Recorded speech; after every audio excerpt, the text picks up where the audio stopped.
Hello, I'm Thomas Wyman. I'm part of the EDUC620 group. Um, Sorry, it smells like horse in here. Um, I'm here to talk about creativity, and one of the most creative things I've ever seen that I use almost daily and has even helped me in getting a job on more than one occasion is a little lesson in thermodynamics, which I bring from Japan because the first time I ever saw this was in Japan. And I thought it was a very creative way to kind of, well, let me show you and you'll understand. So this is a Japanese siphon coffee maker. And let's take a look at the whole thing here. I'm going to kind of downplay here. There's a fuel source here, ethyl alcohol or denatured alcohol. And then in here we have just water, and it's a bottom chamber. It's sealed. And on the upper chamber, of course, we have coffee. And the first time I saw this, I was just amazed by it, that somebody would have taken the time to develop a way of making coffee. And after I've tasted the coffee in this, I understood that it was a questioning mind that brought this about. So I chose this because it's kind of an experiment, and I like experimenting, and experimenting is one of those pathways. So I just wanted, in the inventor's DNA, so I wanted to kind of bring this about. So in order to make this happen, we need a little bit of fire, thermodynamics, and I'm going to actually light the flame down below there. You can see that, okay?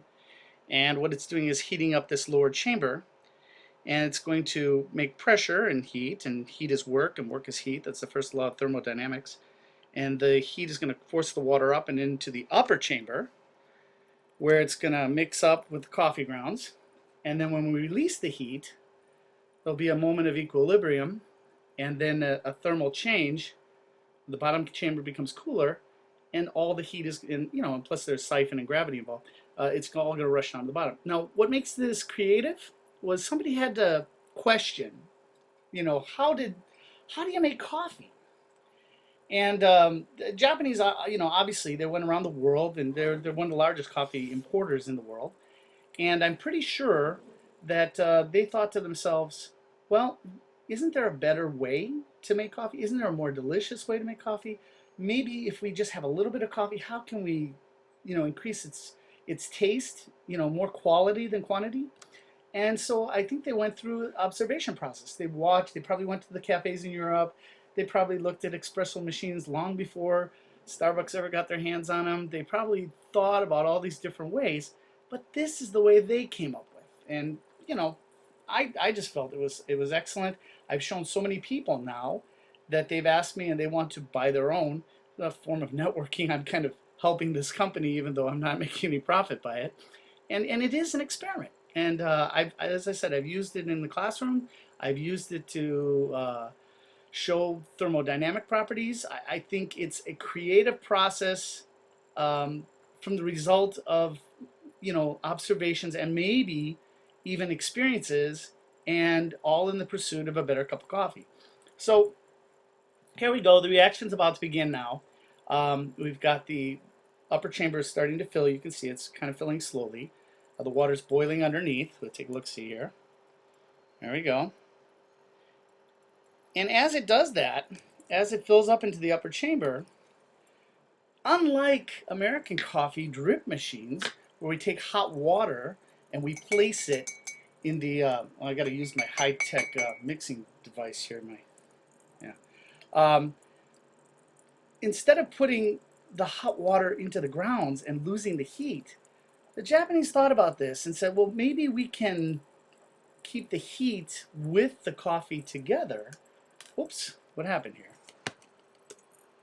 My screen just went blank. Okay, well, you're still recording, so I'm going to keep going. We just keep the two together, and as you can see, it's boiling right now. So I'm going to take away the heat. Okay, there we go. And, excuse me while I get the computer back online. There we go. Sorry about that. So now we have all of the coffee in the upper chamber, And it's going to start to come back down below because we've removed the heat away. So since we removed the heat, this is becoming cooler. Gravity, siphon, suction, as well as heat are starting to move it all downwards. And we're going to get a nice cup of coffee out of this. So one of the other things is I looked at the design and I said, well, first of all, it looks like a chemistry kit. And then I looked at this cap. And this cap was very intriguing to me because it showed me the creativity of the mind here. You know, in Japan, you don't have a lot of space, especially on the counter.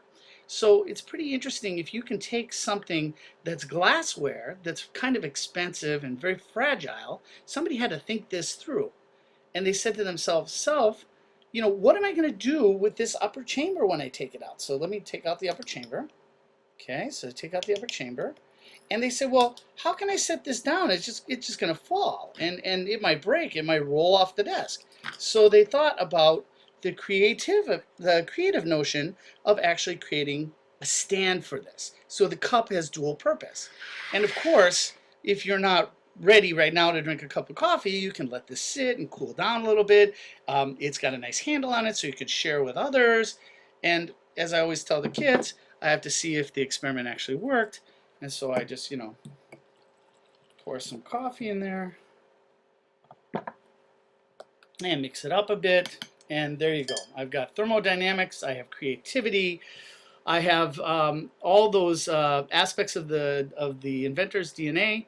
I've got the association, the questioning, oops, sorry, let me adjust the camera here. The questioning, the observation, the networking, well, it's a little bit light on the networking there, but the experimenting, obviously that took place there as well.